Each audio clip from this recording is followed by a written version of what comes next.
Hello, Sydney. Hello? Who's this? What is your favorite scary movie? Is this Kane? Is this Kane doing the crackhead voice again? I told you to stop calling this number. What the? Listen to me right now. You hang up on me again, I'll gut you like a fish. Understand? Oh my god. Yeah, we're cancelling the podcast. No! You gotta be fucking kidding.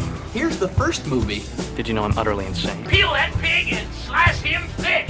The body count is always bigger. Hi, I'm Chucky. Wanna play? The fucking trees walked in those movies. Hi, doggy. What a story, Mark. The greatest trick the devil ever pulled. It's just like your opinion, man. Life moves pretty fast. If you want your sequel to become a franchise. 37 dicks. In a row? I'm your number one fan. Hello everyone, welcome back to Marathon Me with your host Rhys and Kane. And we are back with another Marathon Me update episode, adding back to the Scream franchise, because it's here everyone. Scream 6 has arrived, and it was very sad that Kane and I were not able to watch it together in the same room, but it was genuinely depressing watching it in the theater alone. But we, I'm not gonna lie. I know, dude. I freaking know. But it's still, nonetheless, pretty great that it's here. And Scream seems to be having a second wind in the continuum of film. So I'm pretty hyped about that. Yeah, no, I'm not gonna lie, I actually had 6 was coming out only up until like maybe a month or two ago. Like I remember hearing about like Scream 6 is gonna be in New York, and I'm thinking like, it's like those fan rumors that always go around about like new horror films coming out. You remember when you were like 14, you'd be looking up like future horror movie projects that'd be coming out, but never would, you know what I mean? Like Rob Zombie's Halloween 3, for example. Like, do you remember reading up on those? I remember doing this thing when I was a kid where probably if there was a movie or a video game that I really, really liked, I would probably search up every 2 or 3 weeks of like a potential sequel. Like I would search up like Dead Rising 4 or something, just to see if there's any new news about it somewhere. Guess what? Dead Rising 4 already came out. Don't worry, you don't have to search it up anymore. I know that it is a thing now, and it's fucking terrible. But as a kid, I was like looking forward to it so much. Oh yeah, I can imagine. I'd be if I ever played Dead Rising, I would have been the same. Like as a kid, I used to search Bully 2 all the fucking time, like a crazy amount. God, and I would love if that game yeah, came out. I know, me too. But I want to hear, because Kane and I have chatted a bit since we've both seen Scream 6, but we haven't chatted about the movie. So I have no idea what Kane thinks about this. And I want to hear a little bit about your experience first. Alrighty. Of seeing Scream 6. Yeah, this was a bit of a doozy of an experience. So, I go into, I was going to, Hoyt's High Point and all that, a bit sad because obviously, this time last year, I went to go see it with, my dear friend and co-host, in Lux Theatres, and, that was a great time. So going this year, I was a bit sad, but I was excited because I got to see a new Scream movie, and, a couple days later, I was going to be able to talk about it on the podcast. So I get into the theater, I get my popcorn. An omen of, what was to come was the fact that the Mountain Dew machine was not working. So I had no drink, with me in the theater. I just had popcorn. My mouth was very dry halfway through the film. How did you survive? How did you survive that film? I have no idea, man. I have no idea. But that wasn't the worst part. The worst part was that the film was supposed to start at 7. Now, as the ads start playing, I think it was like a Ben and Jerry's ad or whatever the hell it was. It just stops. It freezes, and I'm thinking like, okay, like it'll probably just like reboot itself, and then it'll be fine in like a minute. The film proceeded to not start for another 50 fucking minutes. What? 50 minutes. 50 minutes! Man, you told me about the delay, but 50 minutes... What was the sort of, like, reception from the theater? I want to know, were people leaving? Not really, honestly. A lot more people were coming in, and then everyone was just, like, I was eavesdropping on conversations, and all I could hear was just, like, a lot of, like, confusion, be like, what's going on? Or, like, people just, having a bit of a laugh and all. I'd be like, ha, ha, ha. And then I'm, like, sitting here on my own, being like, God damn it, man! This would have been really fun to deal with. This would have been a fun situation to deal with Rhys with. You know, like we could have had a laugh about it. You know what I mean? Instead you were just there by yourself, just waiting in a theater for 15 minutes, like looking at a Ben and Jerry's still. Yeah, eventually it was just a black screen for most of the time, and it was very annoying. However, there was two silver linings. One, the movie eventually did start, thank goodness, so I still got to see it opening day. And the fact that, for compensation, because I knew, because they were mentioning, everyone will be compensated for, the late screening and all that, and I'm like, alright, cool, they're probably just gonna give us, maybe, free snacks or whatever, and I was just thinking, they're just gonna give us, maybe, a voucher for Chalk Tops or whatever, and I'm like, that's cool, but, not really, anything I'm too keen on, because, I'm not really an ice cream guy myself. Okay. However, the compensation that we got was everyone in the theater got a free Lux Pass. Very nice. Very nice. Lux Pass. What I love about this is that it mirrors exactly where we were a year ago, where we saw Scream 5, got these, and we saw it in Lux from free tickets because Hoyt's High Point gave us them, and then you're here a year later, getting free Lux passes from Hoyt's High Point. It's insane, bro. I know, literally, the second I got the Lux passes and all that, I'm just like, man, god damn it, man. It's all coming full circle right now, but this is a repeat of last year. Hell yeah. You know what I really regret, though? You know what my biggest regret of watching this movie was? What I was did it? not wear my Scary Movie shirt. Oh, dude, I wore my Stab shirt. I know. Dude, I saw so many people wearing, Scream and Stab shirts. I saw this kid with a Ghostface mask and everything.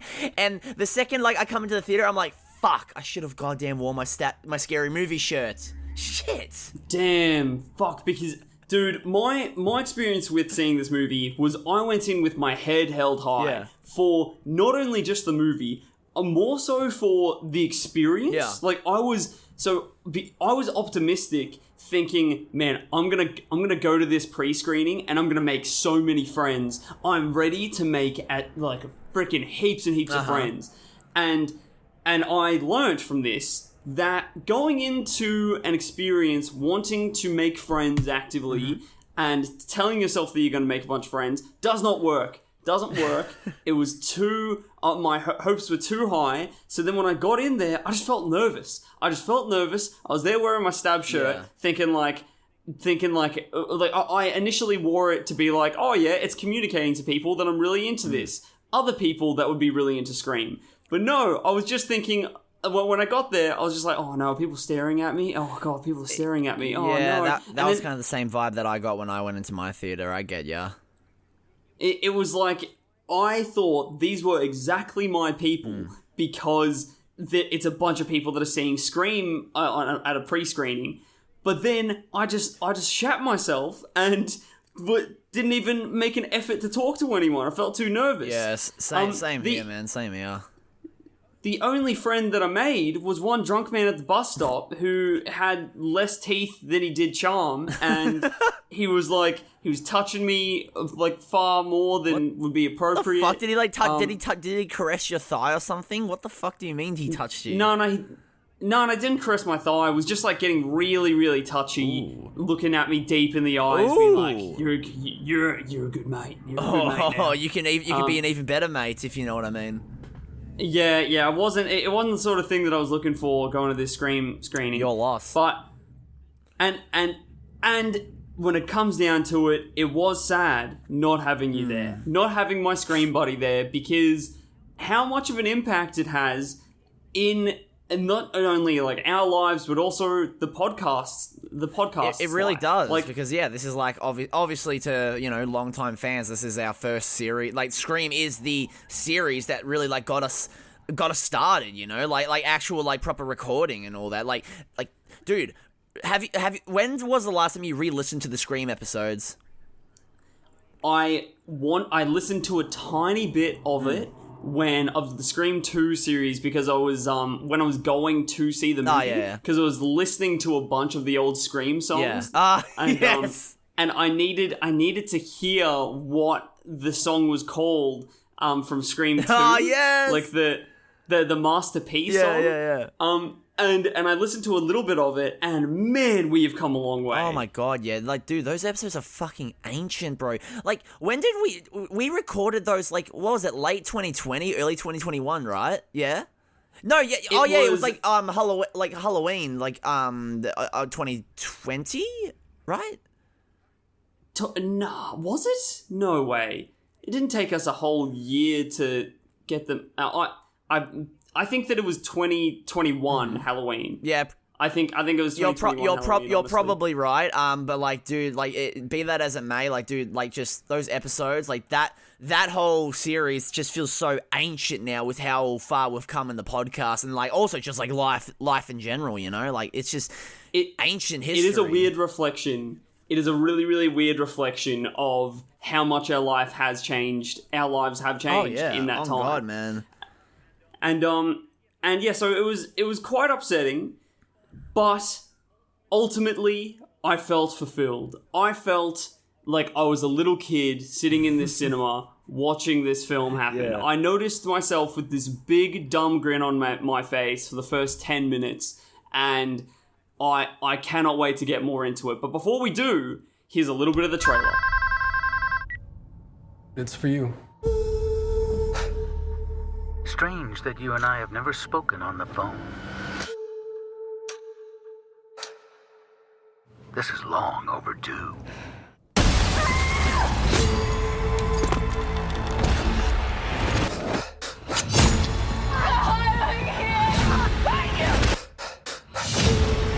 What is this place? A shrine. Did you miss me? He's gonna keep coming after us. Maybe he gets to win this time. We've got to lure him in. And we execute him.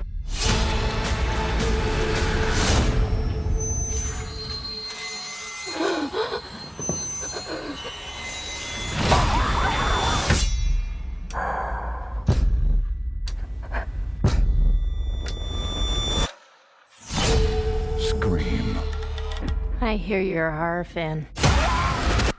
And we're back, everyone. So how I think we're going to structure this, because it is quite a fairly recent film that just came out. Not everyone has had the chance to see it just yet. We're going to start off with a bit of a non-spoiler point. So don't worry, no spoilers yet. We'll make it very obvious when spoilers come into it. But we'll just sort of have our general discussions, maybe minor sort of plot points here and there, but nothing that we could consider sort of a spoiler. So first thing is, Kane, what did you think of this? I had a lot of fun watching this, honestly. I really liked this movie. I was, the sixth entry in a horror franchise, you go in a tiny bit worried, being like, oh, is it going to be bad or whatever? But, I did have faith in this film because it was directed by the same duo that did the previous Scream movie, which is a film that, you and I both really enjoy. So yes, definitely. And also, the fact that, I was going in not seeing any trailers for this movie. I stayed away from all the marketing from this movie. Good job, because there was a lot. All I knew that it was in New York. I knew that Sydney wasn't in this movie. That's all I knew about it. So I was like, okay, let's just go in. Let's just have a good time.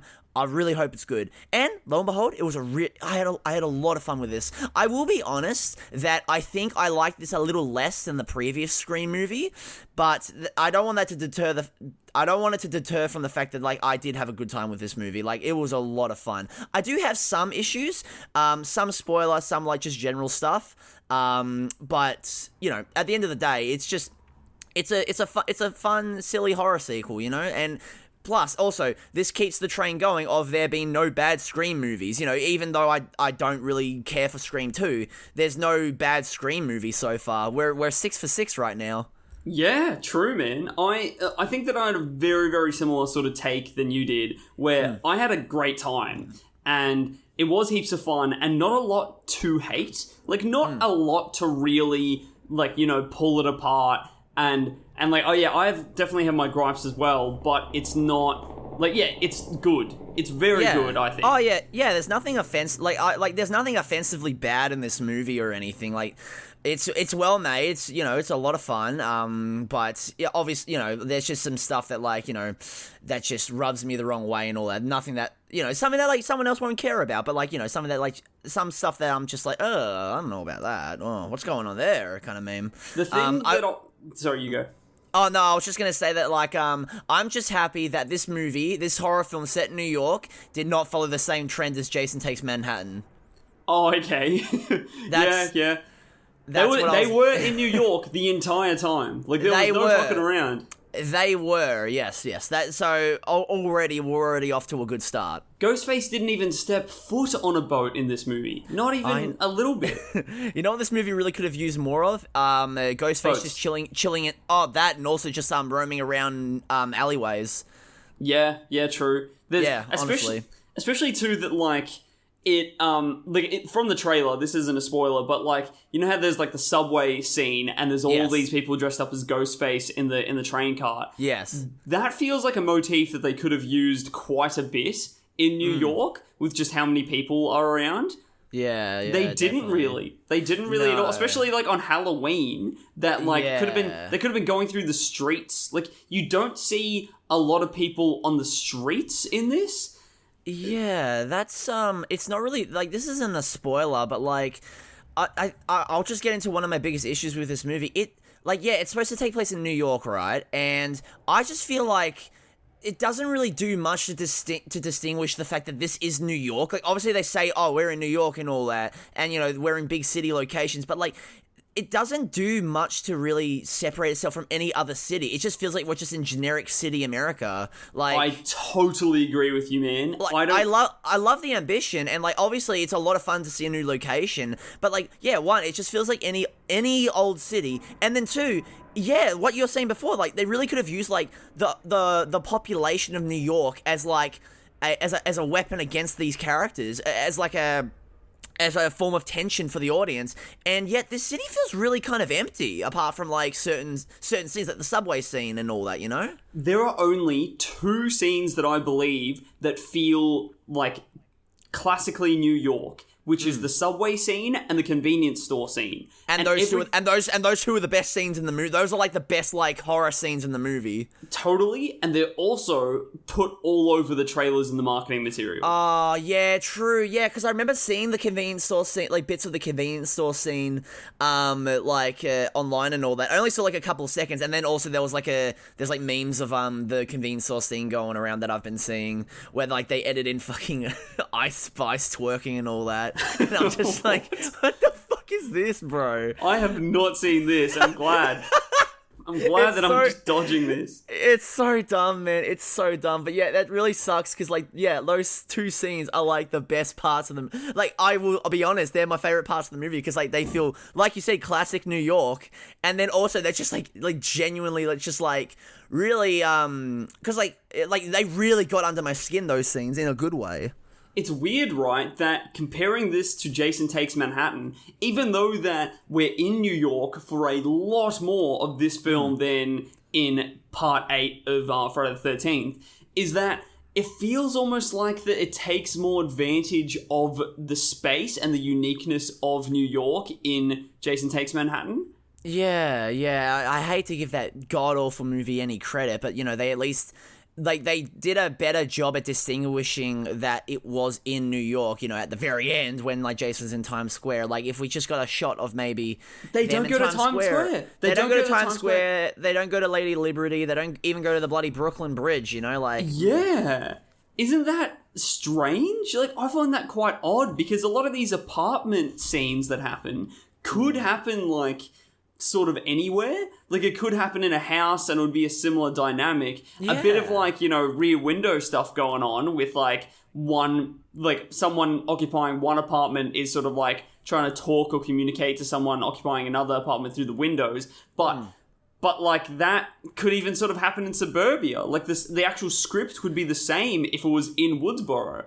Yeah, literally. It's just it is a bit it is very annoying that that the whole New York setting, I feel, was not taken advantage of more. I do appreciate that. I obviously do appreciate that, like, you know, they tried having a new location, and obviously, you know, Ghostface in the city, really cool, and obviously has, like, great set pieces, but, like, it really they could have done more to take advantage of this. Like, you know, like Scream 3, for example, that takes place in Hollywood. It takes so much advantage of that location in that bonkers-ass movie. Like, it definitely does, man, yeah. Oh, my God. And then with this, it's just like, yeah, we're in New York, It's a city. Oh, we're in the city. In the big city. Well, probably my favorite thing that I was so happy about that they did with this is that Scream are still proving to be relevant and not losing its essence of, like we spoke about this quite a lot in anticipation for Scream 5 of, like, oh no, what if they forget to make commentary on the genre and where it fits in the franchise. And this one, they take on the idea of the franchise, which not the direction I was expecting. I swear to God, I thought they were going to talk about holiday horror or whatever the phrase you coined was. Yeah, well, I think that it's sort of, though, in a part of that, they are talking about holiday horror.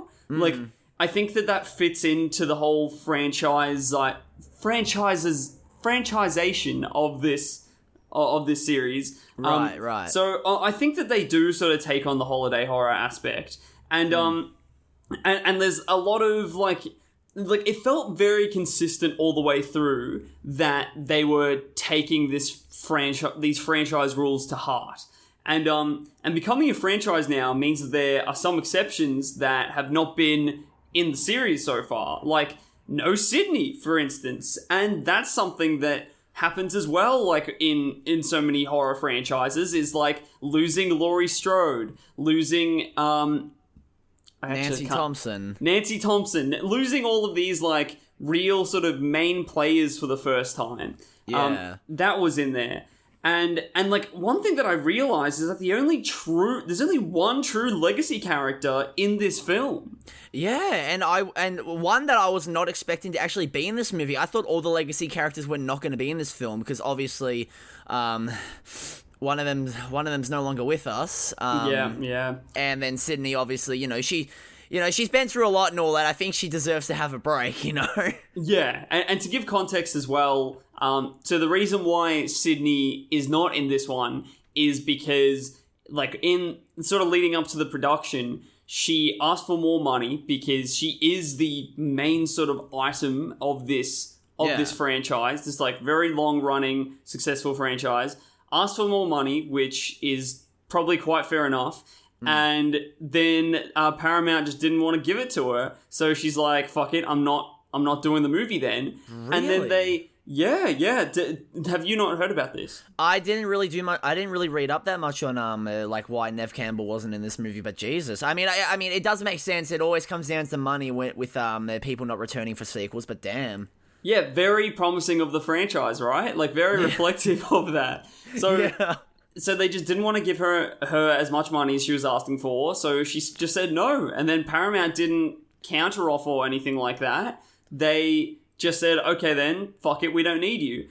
And it feels like it's probably an inevitability, right? How many times can Sydney come back? Yeah. Like, I feel like it, like, obviously it does really suck that we don't have really any of the legacy characters bar one in this movie, but I feel like this movie still stands pretty strong despite that drawback, the lack of Sydney and all that. Because, like, while this main cast is, like, they're no Dewey, Gale, and Sydney, they're a lot of fun to be around, honestly. And like, I give a shit about these new characters, and I'm like, when I see them in danger, I'm like, I don't want them to die. So obviously they're doing something right. I agree, man. Like, for only the first sequel with these, like, core four, it's you care about them surprisingly. Like, you don't want to see them, like, they feel legacy already.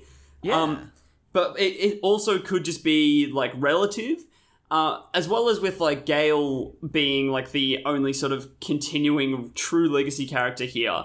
Like, the more that I think about it, the less that she has to do with this movie. Like, she is just sort of there and present, but doesn't interact too much with the main plot. I was legitimately shocked when like she appeared in the movie because like I said, I went in with the assumption that none of the legacy characters were going to be in this. So when Gale appears on screen, I was just like, what the fuck? I thought it was a dream sequence. I will be honest. Okay. I no, because like I genuinely did not expect Gale to be like in this, and like. Oh my god, dude! I just also like it's like it's not. I feel like it's not really a spoiler, but like the fact that she is still the same fucking person as she is in the other movie. It's just a complete fucking bitch. I loved it, honestly, because they're keeping true to her character. But then I'm thinking, man, what would Dewey think, man? What would Dewey think? He would be disgusted at you. It's a bit of a slap in the face, right? That every single movie, by the end of the film, it's like she's confronted with morality, she's confronted with the ethics of her career and her lifestyle, and she's like, I'm gonna change, and then she doesn't. It's because she's a narcissist, bro. That's plain and simple. She's a fucking narcissist. It's so funny. It's actually hilarious that like we introduced to her again, and right away the main cast, they hate her because she wrote another fucking book about them. Oh my god! How many times is this gonna happen? Oh, just watch. She's gonna be like a complete cunt in the next movie if they bring her back. Like, oh my god. When will she learn? Like, is she gonna have to die to learn and to change? I think that's the only thing that. Oh my god. Probably. So like, what one other thing that I quite liked about the sort of reflection of the franchise was the red herring of Sam in this, like how they sort of like throughout the film, like she is quite a sort of big suspect of the crimes, and this is quite reminiscent for me of how Halloween and Friday the 13th at this point of their franchise doing a similar thing with oding to potentially someone that has been a victim and a witness to these sort of crimes of the original killer, almost fulfilling the mantle because of trauma, which like so like that was a franchise trope that they were sort of like going for here and making reference to, I felt. Which, I thought that was really well done because like like you mentioned Friday and Halloween and all that, like like after watching this movie I'm like, damn, this is very like the Sam's whole like thing is like very reminiscent of something like Friday 5 with like Tommy Jarvis, how he was a red herring. Yeah, totally. Or like the little girl in Halloween like 4 and 5, I'm quite sure. Yeah. And like exact similar situations, like just sort of escape the clutches of the original slasher and then feel like that they have to like, or like what the film is going for anyway is that they're sort of like fulfilling that position. And what I like about that is that takes quite, I think, deep awareness of the genre. Like, it's now, because it's going on to the 6th iteration, and why I'm getting so worried is that it's like, how are you going to think of anything really new to say after the 6th iteration? But I'm getting more and more impressed that they're finding shit to say.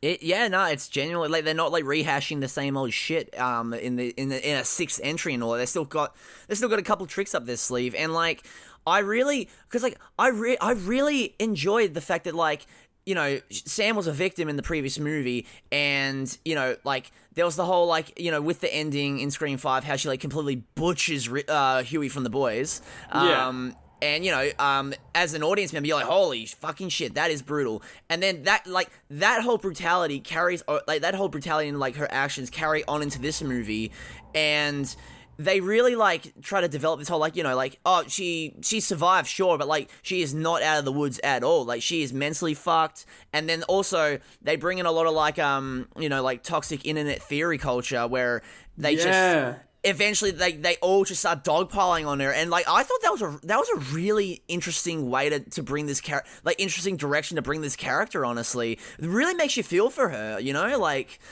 it's a great utilization, right, of like this contemporary sort of like conspiracy theorist, like cancel culture, right, and it doesn't feel too ham-fisted and gross and like.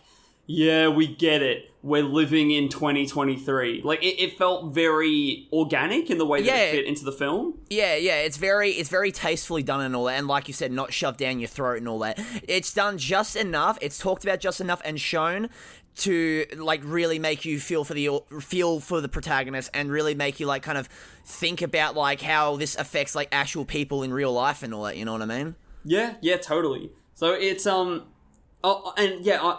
just to go back to what you were saying before, I did enjoy these characters probably more, like these two, like, Sam and Tara. I liked them more this time round than in Scream 5. Oh, yeah, no, same here. Definitely also because, like, one problem that I had is that I thought the actress playing Sam was, like, a tiny bit stiff in Scream 5. Like, her performance wasn't grabbing me as much up until, like, you know, later on in the film. But, like her and Jenna Ortega, they are on fire in this movie. Like, they are great in this. Obviously, Chad and Mindy, they were the highlights of, like, the main cast in, like, the previous movie, and they're just as much fun in this one.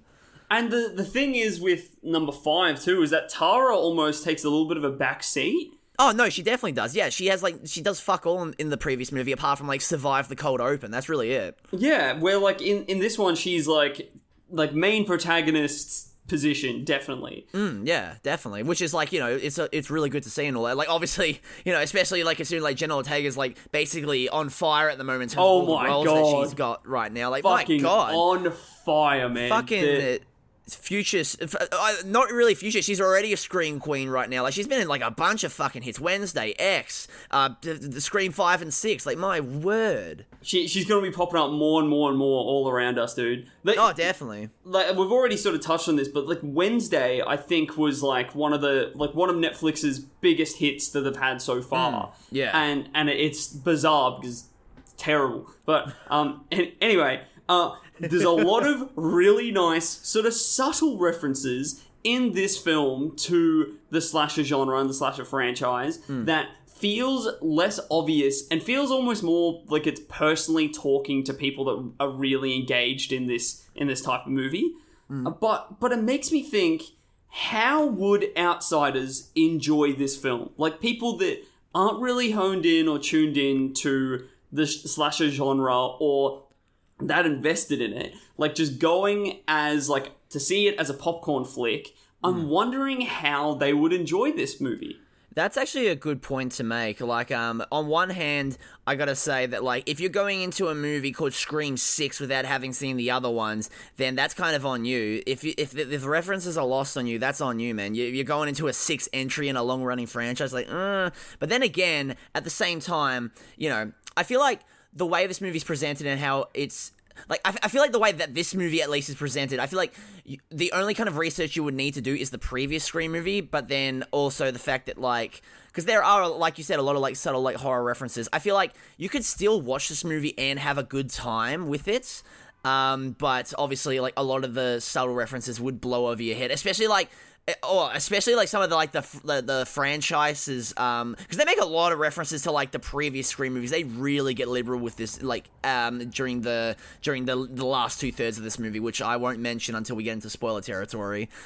Yeah, I definitely agree. I feel like that it would be entertaining for someone that isn't really up to date. Oh yeah, definitely. But, like, obviously, it would leave. I feel like it would leave less of an impact as a film on its own compared to, like, it being, like, watching it as a Scream fan, you know? Like, obviously, if I brought my brother to this movie, because he hasn't seen any of the Scream movies, I feel like he'd enjoy it, but he would not get a lot out of it in the long run, you know?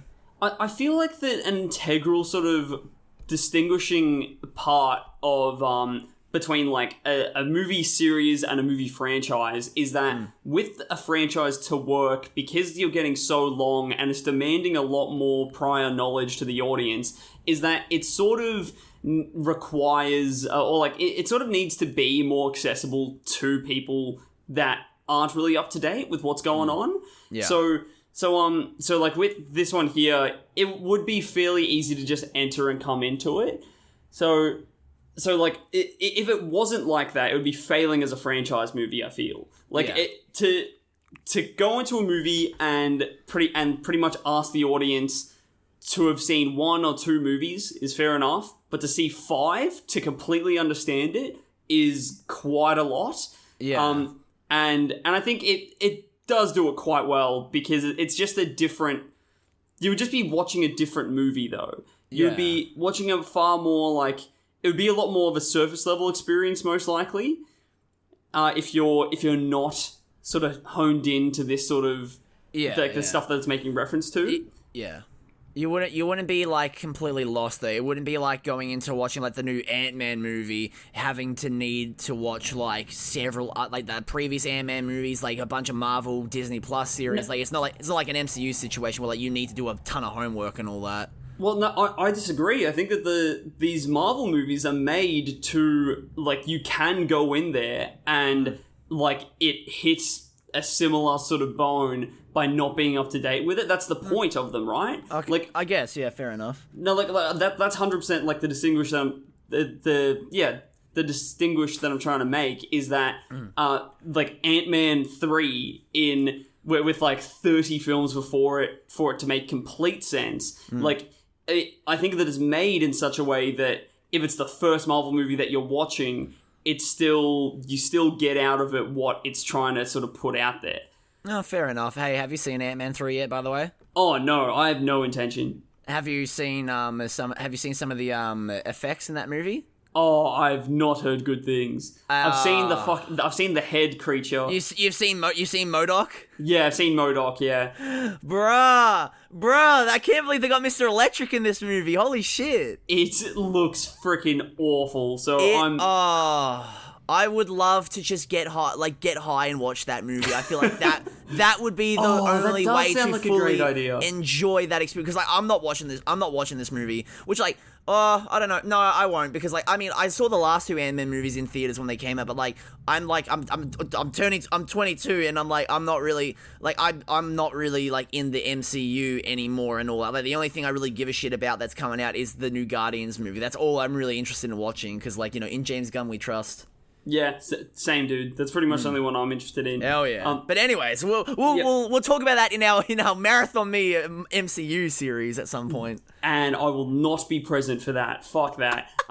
So this one also, did you feel that the gore was fairly tame in this film compared to the prior Scream films, or at least like Scream 5? I feel like yes, in a way. Like I will say like Ghostface is really like it is really, he's really on his game in this movie. Like he is really like he's angry in this movie. Like when you see Ghostface doing his thing, he is angry in this. Like this is the most, like this is a little thing that I kind of noticed. This is the most competent Ghostface I've seen in terms of like, because all the other movies you have him like falling over, like fucking doing like Jim Carrey stunts and all that. In this, there's not a lot. There's not a lot of like tripping over, not a lot of like fumbling and all that, which like is a bit disappointing. Like because you know that's one of my favorite parts of the Scream movies, just like Ghostface being a klutz. But I do appreciate that like in this, like he's a lot more competent. He's a lot more like angry. However, that anger should have that anger does not transfer into the kills, because it is not that gory of a movie.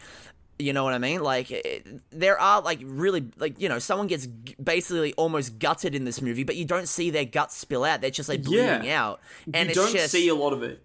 Yeah, and it's just like, oh, okay, like, yeah, it's brutal, but like, you could maybe push this a bit further. Like, come on, man, show us that gore, man. Come on. Especially when they make a point out of it as well, that it's like, now in the franchise, you've got to amp up the gore game. There's beheadings, there's this, there's that.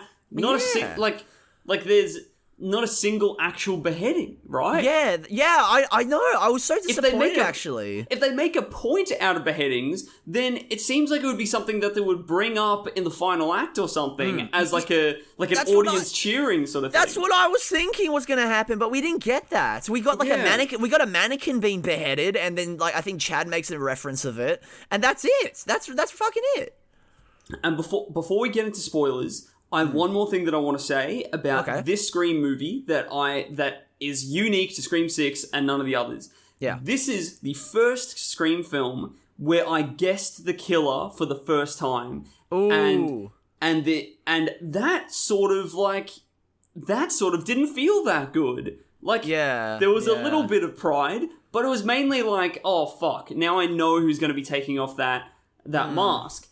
because there's a certain point in the film that I'll talk about later, but it narrows down the options that if you're sort of tuned into what's going on, there's only really one possibility. Yeah. And I think it's around like the entire last act, I'm like, oh, now I know. Fuck. And that's sort of like the bread and butter of this series, which is that reveal, I think, that the mask gets pulled off and you go, oh, what? I almost enjoy the Scream 2 reveal more when it's like, who the fuck is that? Yeah, and it's like, I agree. And it's like, there was no way I was going to guess that. But it was almost more satisfying than knowing who it was, the mask being pulled off, and it's like, oh, okay, well, I know. Great. Yeah, I kind of had a similar experience where I did guess one of the killers. Like right early on in the movie, I'm like, oh, I reckon this person's probably going to be the killer. And then things happen, and then like I'm kind of having my doubts, and then eventually when the reveal happens, I'm like, I fucking knew it. Even though it's kind of illogical, I fucking knew it. But like, did you like have an inkling, or were you like, oh fuck, I know who it is now? I like at the start of the movie when this character is introduced, I just had a sneaking suspicion. I was like, because there was one scene that happens early on in the movie where a certain character grabs a phone and enters the room and all that, and I was just like, I don't know if that was intentional, but like the way it was presented, I was like, that's a bit suspicious. I have my suspicions. Oh, okay. Fair. As the reveal happens, I'm like, I fucking knew it. The other ones I didn't really guess and all that, and then I'm like, what the fuck? Well, this is weird, bro. Kind of funny though. Well, are you ready for spoilers? Yes, sir. Okay, spoilers starting now. Here's your official spoiler warning. Spoilers. Spoilers. My biggest disappointment from this film is the perceived stakes, but really, there aren't. Like, no, they're not. From the grasping of straws of losing Neve, I feel like that they don't have the balls to sacrifice a single legacy character in this. No, they don't. They really fucking don't. And that quite upset me because it's like they are making a point out of they're potentially being like legacy characters dying now, like and no one's safe sort of thing. But it really feels like that they would have had people die, but having lost the Neve because of the behind the scenes stuff, they already lost one. So then they're like, fuck, we can't kill any more off. So no one dies in this that we know from the past films. And what's annoying to me about that is that there were so many opportunities to kill them. Like, they pretty much die, but you don't see their throat being cut. That's the thing in this movie as well, is that if you don't see their throat being cut, or like their fucking like skull being stabbed or crushed, then they're not dead. Yeah. Like, if you don't see the killing blow, they're fine, bro. Like, I have the exact same big issue with this movie, that like there's the stakes are not really in this movie because, dude, we have three supposed deaths in this movie of like big characters, and as the film is going on, I'm like, oh no, what the hell? And they're alive. Yes. Dude. I like Gale. That was the worst one. Because I'm like, okay, because like the way they're doing it, I'm like, okay, like, you know, Gale's like holding her own and all that. She's doing her thing, but like there is no fucking way she's surviving. Bro, she gets stabbed so many times, gets a shot of glass in her, and then the second and then like she has her like tearful goodbye with Sam and Tara, and then the second the paramedics are like, I feel a weak pulse, I literally rolled my eyes. I'm like, for fuck's sake. It is very... I know, right? Look, I will give it some credit. It is true to the series because obviously we've had these characters survive so much bullshit only for them to be okay. Like Dewey, for example, like he's been stabbed in pretty much all these movies and he's survived except Scream 5, God rest his soul.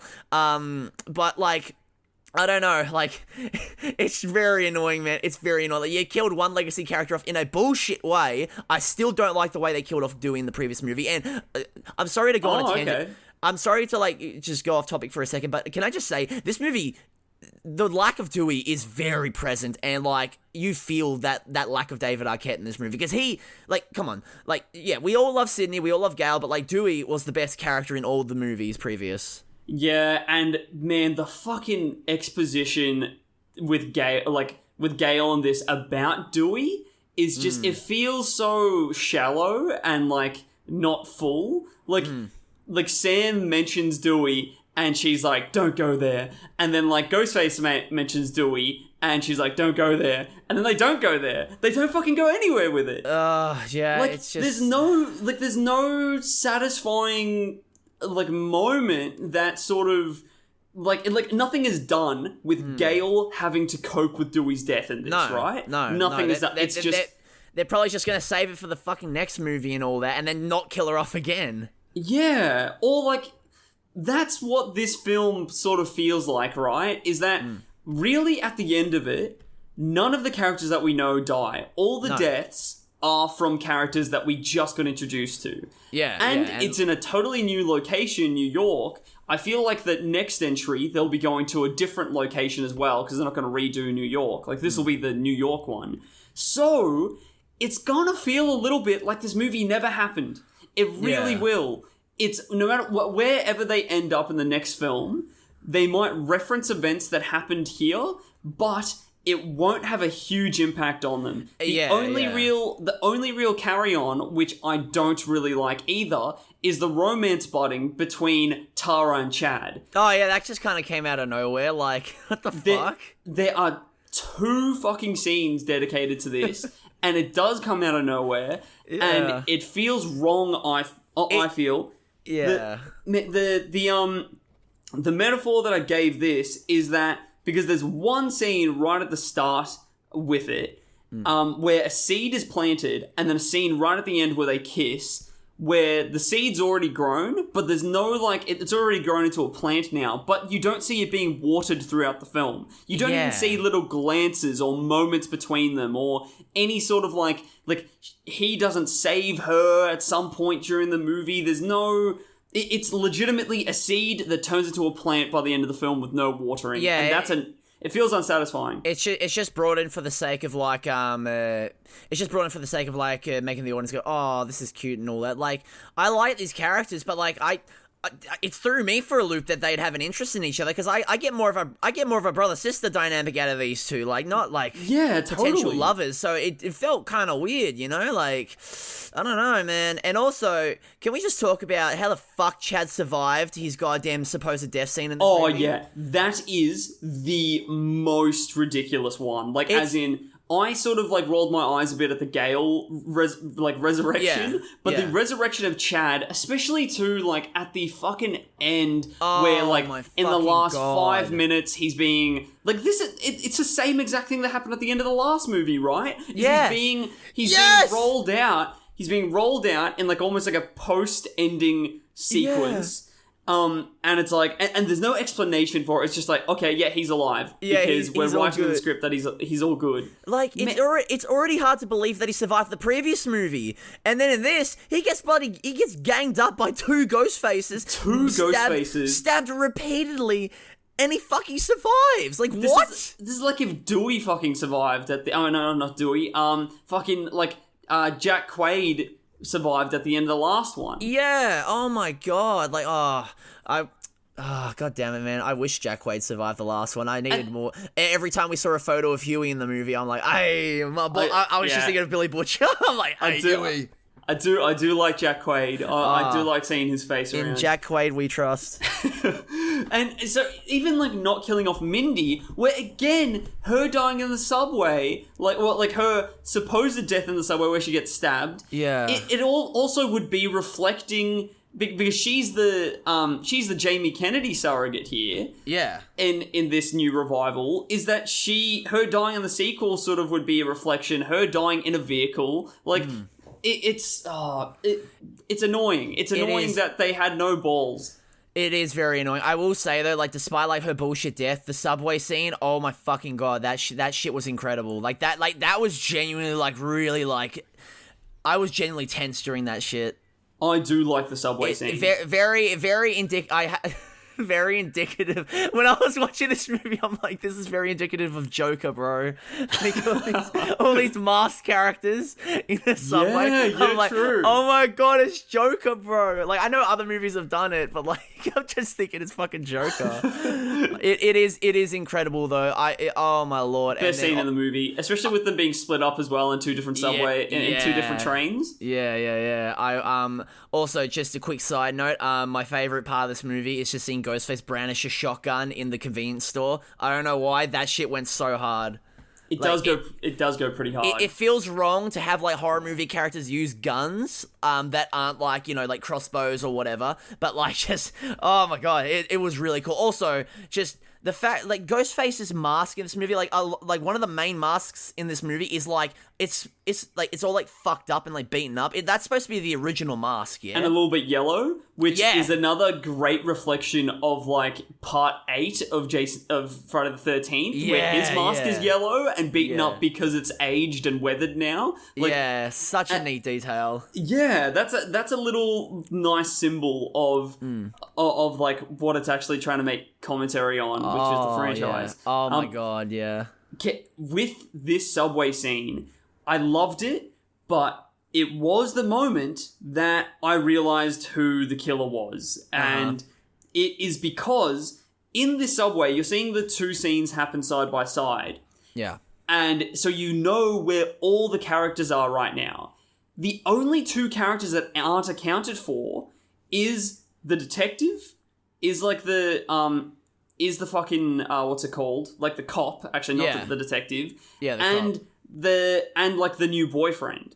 Yeah. Oh, Even Kirby is there at the subway when the first train arrives. So there's no way that she was on the train with them, and there's no way that she is still on the other train. So when that happened, I'm like, fuck, I know now that the cop is the killer, because the boyfriend, I don't eat, like, not in for a second, I thought that it was going to be him. Oh, bro, the boyfriend was such a pointless character in this movie. He did nothing. He did nothing at all. I did not care for his character at all. Oh, yeah. He was a very just nothing character. Another pointless red herring sort of thing, right? Yeah, literally. It's just a pointless red herring character. Like, it's just like, I'm just like, I don't care about him. It's just like, either kill him off or like, just do something. I don't care. And then when I'm thinking as well, like, oh, well, there's going to be more than one killer. Who could the other killer be? Everyone else is accounted for.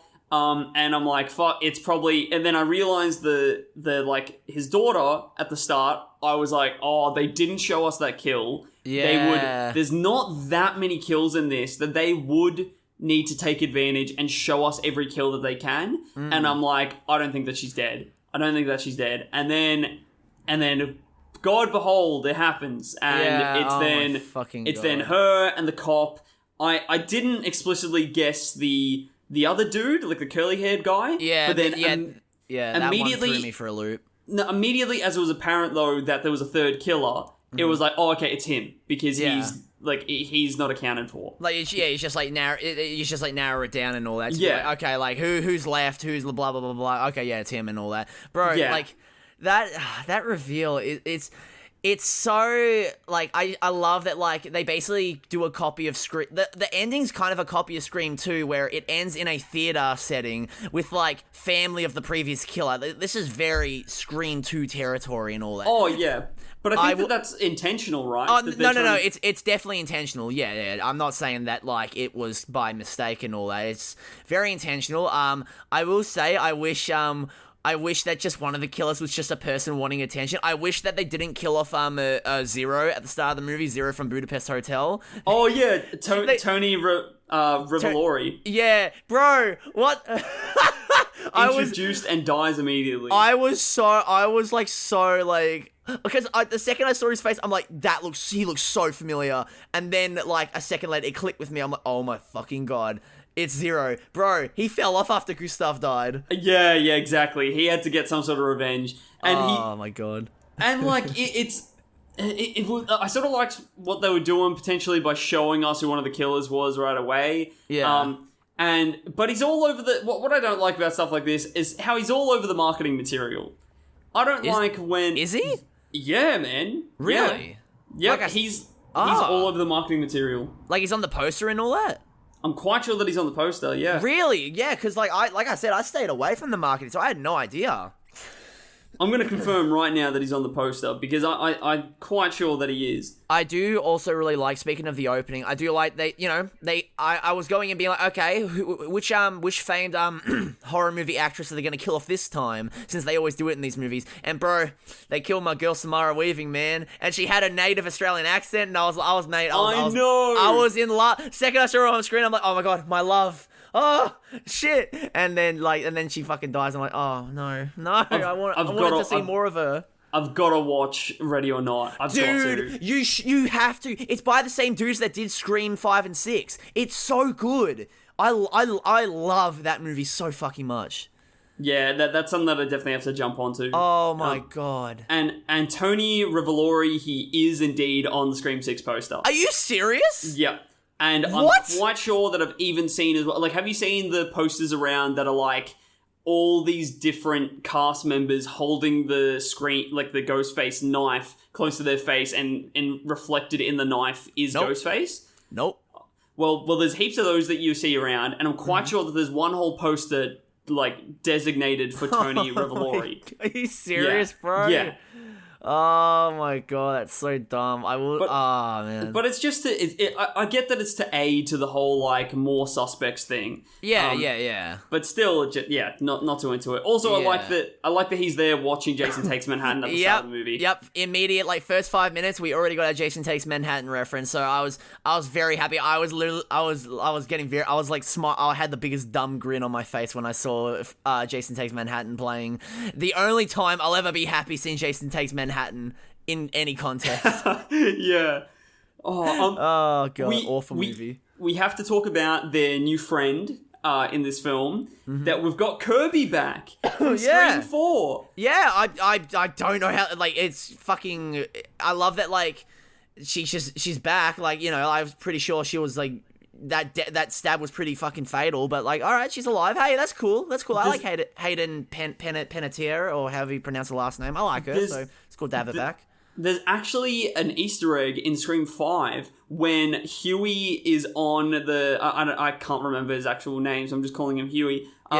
When Jack Quaid is on the laptop and he's watching the stab. Oh, when he's watching Dead Meat. Yeah, when he's watching Dead Meat. And one of the suggested videos is Kirby Walker telling all about her experience in the blah blah blah. So, really? Yeah. Oh, and it's her on a talk show sort of thing. Okay, so there is an Easter egg. That is really cool. That is really fucking cool. I know, right? An Easter egg that she's still alive, and I sort of love her in this. I love staring at her, and she is a very cool character. Massive badass, so I'm a big fan. Yeah, no, it was very cool to see, because she was one of the best characters in Scream 4, so it was nice to bring her back and all that. It was very nice. I really liked that. Can I be honest for a second with the whole killer reveal? Yep. I swear to God, when they did the last unmasking, I don't know why, maybe it's just because I've been hearing theories go around, I thought it was going to be Stu. Because they were making references there are theories going around that he's alive. They mentioned that in the movie, and then there's a lot of fan theories IRL of talking about how he's alive. So I was no fucking way. Then it wasn't him, and I honestly, logically it makes sense, but I was disappointed that it was just it was the roommate of Jenna Ortega's character, and not my boy Matthew Lillard. That would have been very funny to see him. That would be great. Maybe in the next one.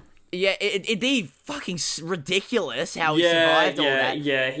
Yeah, but also they don't really care. They don't really make many reservations anymore for. No, exactly. And plus, if we're gonna go into further territory with horror sequels, Friday the 13th Part 7, they start bringing in supernatural elements.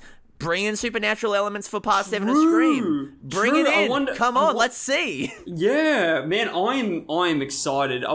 Let's see. Okay, let's just have a really, really quick theorize of where do you think the next location will be? Okay. Jeez. I'm feeling London. London, eh? I reckon London. I reckon what they might do is they'll probably do maybe Ireland. like a resort island, like something akin to I Still Know What You Did Last Summer.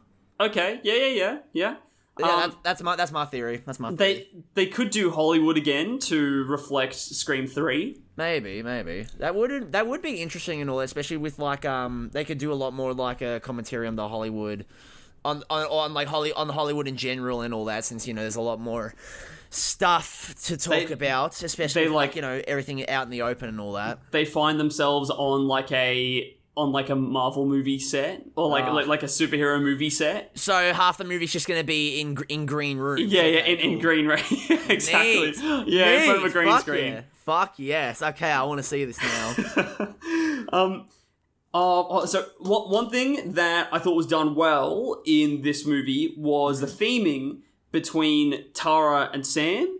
Like, as in that, like with Tara, is that it's about sort of acknowledging that something is wrong and there's a problem and getting help for that. And with Sam, it's sort of about letting go, right? And letting go of this trauma. So it's almost like both of them are at opposite extremes and having to meet themselves in the middle. Or like meet each other in the middle. But with Sam's whole letting go arc, it felt like it was done better in like Scream 3 with Sydney letting go. Oh yeah, no, definitely. And also because like with Sydney's, it was a lot more like subtly done, especially with like that amazing ending shot with like her leaving the door open, like that. Exactly. That was a great way to like to communicate to the audience that she's letting go of the trauma without telling us, like very just showing us, not telling. Like I love that. Like Scream 3 is a fucking stupid movie. I love it with all my heart. It is stupid, but that is like genuinely great storytelling and filmmaking with that final scene. Like it is amazing. That's like my favorite thing about Scream 3, and there's not a lot else that it does really like that well objectively sort of thing. What are you talking about, bro? We got Roman Bridger as the killer. Credit where credit is due. I ultimately find that this was quite fun and pretty good, and most importantly still relevant, but not great. Like, I feel like this movie was not great and feels a little bit like a side quest where it could have happened or could have not happened. And really, like, this is what it feels really dumb when I thought about it in this way, but it's accurate, is that by the end of the entire thing, all that they have to really show from the events of this film is that they made a friend in Kirby. That's really it. They made a friend. What the fuck, right? Like, I basically have the same opinion on this movie. That, like, it's a lot of fun, but this is probably one of the most forgettable Scream movies, honestly. Like, there are parts of each movie that I'm going to remember, but, like, this is probably the most forgettable film in the franchise. Like, there's not really a lot that I'm going to be like, oh, my favorite part of Scream 6 is? And then, like, I'm going to take a second to struggle to think of something. Like, I can think of something that I love about each Scream movie. Even, like, Scream 2 and 4, like, I'm not crazy about those movies, but, like, like, there's a lot of stuff that I remember from those movies. And then with this, it's just like, I remember stuff I don't like. You know what I mean? I don't remember any of the kills in this. Same None here, really.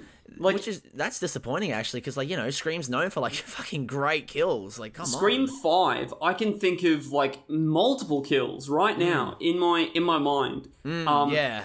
Man, like, and the more that, as I finished this film, I went, fuck, I want to watch Scream 5 again. Yeah, my God. I had the same thought a couple of days, like the day after I watched it, I'm like, fuck, I want to watch Scream 5 again, honestly. Like, that final act in the, like, back in the house, back in Stu's house. So good. Yeah, so good. Like, the final act in this movie is fun because, obviously we have a lot of, like, neat little Easter eggs towards, like, the previous movies, but, like, we've already done a theater setting before, man. And also, like obviously it was going to be very hard to top the previous finale because obviously it was in Stu's house and all that. It's very hard. And they tried their best with, like, you know, giving us a fun finale, and it is a good time, but at the end of the day, I'm not going to remember, like, I'm not going to be like, hey, you know what my favorite Scream finale is? Yeah, Scream 6, yeah, that's right, like, no one's going to be saying that. Hell, I like the finale for Scream 3. No, I like the finale for Scream 2 more, just because of the ridiculous Timothy Olyphant fucking reveal. Timothy Olyphant jump scare. Oh my god. You know what it is? Is that Scream 5 is a reflection of Scream 1, which is like a 5 out of 5 film and is just fucking phenomenal, is like so iconic and almost perfect in so many ways. Definitely. But then this is a reflection of Scream 2, which me and you were not the biggest fans of, and we have a lot of issues with. Yeah. So that's why it doesn't really hit much for us. Maybe it would hit a lot more for people that, like, you know, those people that like Scream 2 more than the first Scream. You are right. Those freaks about out there. You probably those are right. Fucking freaks. Yeah, it's bizarre because, like, yeah, a lot of because, like, obviously you know that there are a lot of people that go around that, you know, a lot of freaks, as you say, go around saying that Scream 2 is almost better than the first one, which is like, how? Why? They kill off Jamie Kennedy in the movie. This movie's dead to me. Fuck you. Okay, we've got to wrap this up very, very soon because I've got a house inspection in a couple of minutes. But before finishing, I want to ask you, where does this fit in your ranking? Honestly, at the moment, because, like, it's been a while since I've watched the previous movies, this is definitely probably like, this might be my least favorite, I will not lie. Like, this or Scream 4, honestly, because, like, I've been, like, thinking about the Scream movies ever since watching this, and, like, Scream 2, as much as I don't really care for it, I don't love it, but, like, it's memorable, you know what I mean? Like, there's a lot that I remember about Scream 2. With this, and, like, something like Scream 4, there's a lot of stuff I forget that happened. I'm like, oh yeah, that happened. Oh yeah, like, this was a thing. Like, it's definitely, at the moment, is on the bottom of my list, I will say. It's not a bad movie. Like I said, there's no bad Scream movie, but there's just some Scream movies I like a lot more than others, you know? Yeah, definitely. What about you? For me, so my like updated ranking is that this is very firmly in, like, number 4 position. Okay. So it goes like 1, Scream 5, Scream 4, Scream 6, and then 3 and 2 for me. Okay. Yeah. So this is very firmly number 4 in the out of 6. And and yeah, I do really, really enjoy it though still. I do really love it. It just doesn't make me feel those like warm and fuzzy feelings that a lot of the other entries make me feel. Yeah, it definitely didn't give me the same feeling of joy that I had watching Scream 5, you know what I mean? Because, like, bro, that, like, oh my god. So good. And it sort of just hits me as a bit of a side quest as well. I think that from the success of Scream 5, they know that they're going to make more, and there's a lot of seed planting here, but as a film on its own, it doesn't really, you know, execute and hone in on those seeds that they're planting. The romance stuff, the making a friend by the end of it, no one dying, like, it feels like it's putting things into place. But I guess that's what a franchise film does, right? Yeah, no, that is true. So they did, you know, if that's what they were going for, then they did a great job. 10 out of 10 movie. Exactly. Actually, you know what? For an irrelevant side quest, 10 out of 10. This movie actually is a 10 out of 10 for me, because I didn't think they'd actually do it in this movie, but they brought back Ghost Billy Loomis. They brought it back. That was the one point I wanted to make before we finish this episode. I just wanted to announce that Ghost Billy Loomis is back. Oh my god, he is de-aged fucking Aldridge. He still looks fucking weird in this, bro. Like, you think that a year later the technology would look better, especially in, like, darker lighting, but nah, still looks awkward. But you know what? I've come around to the de-aged Skeet Ulrich. I love it. I think it's great. Still looks like he's made out of clay. Yep. I love it so much. He somehow looks Nah, he still looks as seedy as he did back in 96, so, you know, there's that. So, I reckon that we'll leave you with that, everyone. Thank you so much for listening, and we will catch you next week when we resume our Friday the 13th marathon. And as we leave you, what's your favourite scary movie? Join us next year for Scream 7, Ghostface takes the beach. Or, wait, what did you say? What did you guess?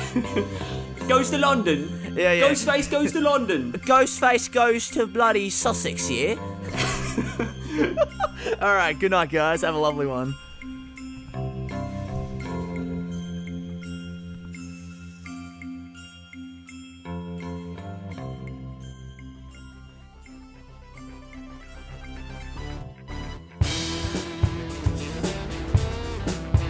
And don't forget to check out our Facebook page at MarathonMeOfficial, all one word, and our Instagram, MarathonMe_official, to keep up to date on the podcast. And hey, if you want to get into contact with us, email us at marathonmepodc, yes, the letter C, @gmail.com.